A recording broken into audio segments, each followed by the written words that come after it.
Hello student, in this class we learn how to create this logo design. Before I start creating this logo, I make some changes on the artboard. So first I apply a ruler. So go to view menu and then click on ruler. Keyboard shortcut is Ctrl R, and now I create some guide for top alignment and one for bottom alignment. And then I select the shape and make a guide in the center. So click and drag and make a guide in the center. So it's easy for creating circle from using this guide. Now you can select this guide if you want to lock this guide. So just right click on the artboard and then choose lock guide. Now you are not able to select this guide. Now I select ellipse tool and make a circle by pressing shift key.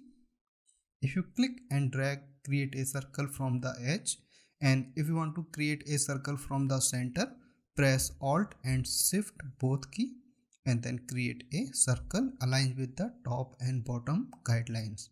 Now I switch to selection tool. Next step is creating these triangles around this edge. So I choose polygon tool and create a triangle by using up and down arrow key. If you press down arrow key, side will reduce, and then press shift key to align from the baseline and switch again to selection tool. Fill color is no and outline color is also no. So click on the fill color and choose black color here.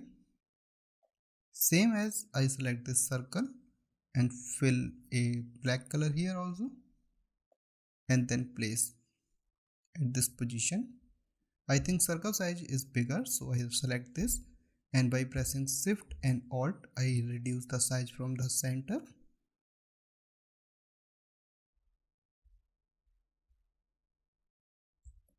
And select both shape and then click on the circle.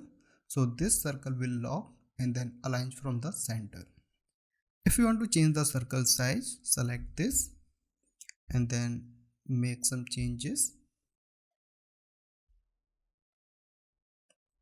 Now I copy this triangle and follow in a circular path. So first I select this triangle and then click on the rotate tool. It's available here, and keyboard shortcut is R, and then hover your mouse in the center. When center alignment guide is displayed on the screen, press alt key and then click on this point.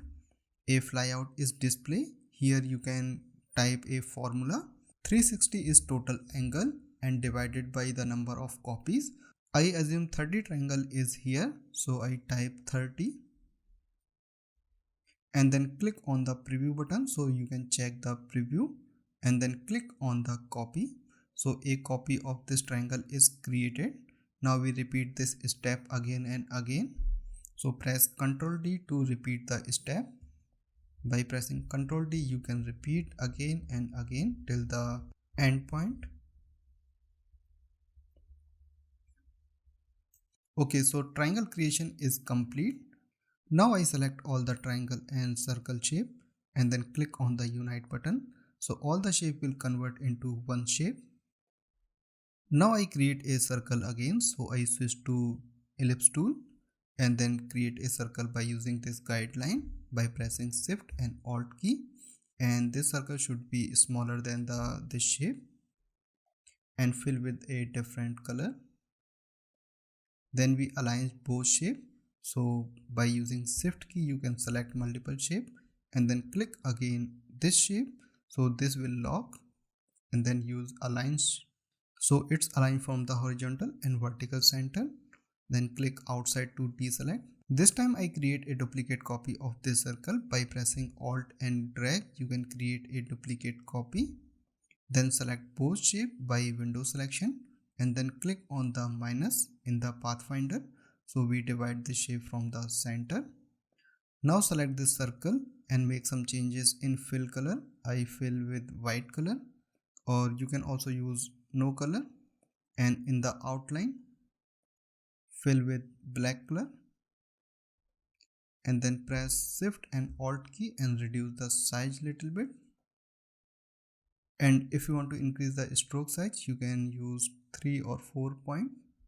Then press shift key and select this shape and then click again to lock, and then click on the horizontal or vertical center alignment. So this shape is complete. Now we create this crown by using pen tool. So I click on this and then create some point on the artboard. First point, then click on the second point, then press shift key to create a straight line.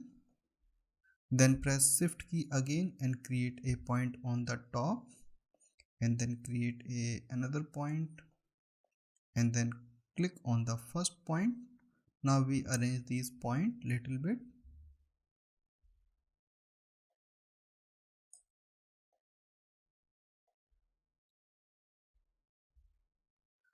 Now I switch to selection tool again and then click on the outside to deselect the shape, and then select the shape again. Now we create a duplicate copy in the right side by using reflect tool. It's available under rotate tool.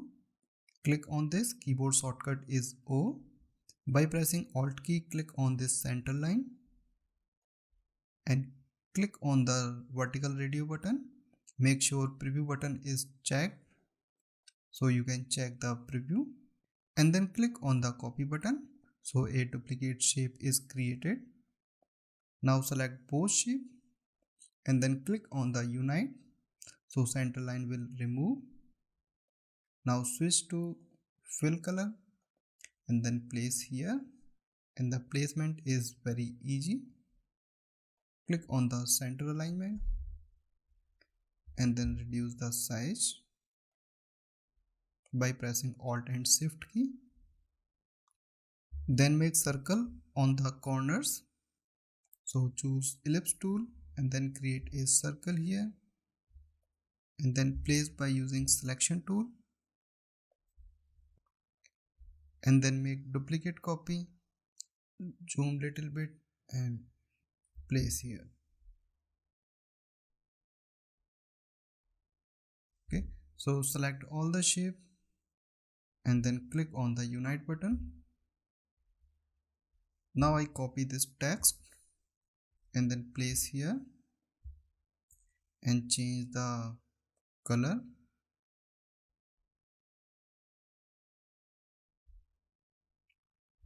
Select all the shape and then click on the vertical center alignment.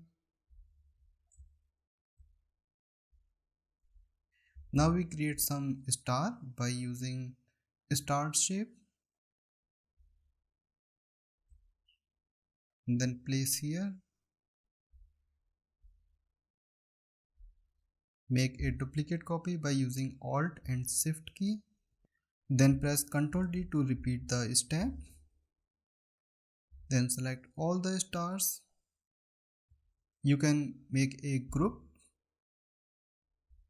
Then select all the shape and then align again. So I think this should be smaller. Logo creation is complete. Now we discuss the second method for creating these points. So first I select all the shape and then shift in the left side by pressing shift key. Now I create a new circle, or you can also use this circle by pressing alt and shift key. You can copy this in the right side and then make little bit bigger. Now I apply a effect for creating these points. So I go to effect menu and then click on distort and transform, and in this select zigzag. In the options you can change size of this point like this. Second parameter is raise per segment. By default value is 4. If you increase this value, point number will increase. So I increase this. So I think it looks similar to this shape. I click on the OK button and then switch this stroke color to fill color by using this arrow. When you hover your mouse on this shape, a circle guideline will appear. It shows you create this point by using a effect. If you want to apply this effect permanent, first select this shape, then go to object and then click on the expand appearance. So circle guideline is disappear and you can see the point boundaries. So by using zigzag effect, you can create this type of shape in very easy way. I create a circle again and then show some other parameter in this zigzag effect. Go to Effect tab again and then click on Distort and Transform. Choose Zigzag. By default, absolute radio button is selected, so these points created in a right angle. If you click on the relative radio button, these points will created in a different angle. And the second important parameter is smooth. If you want to create a smooth point, click on this radio button and change the segment value. So by using these parameters, you can create different shapes with the different point numbers. And to apply, click on the OK button. I hope you like this tutorial. If you like this class, please subscribe my channel and like this video.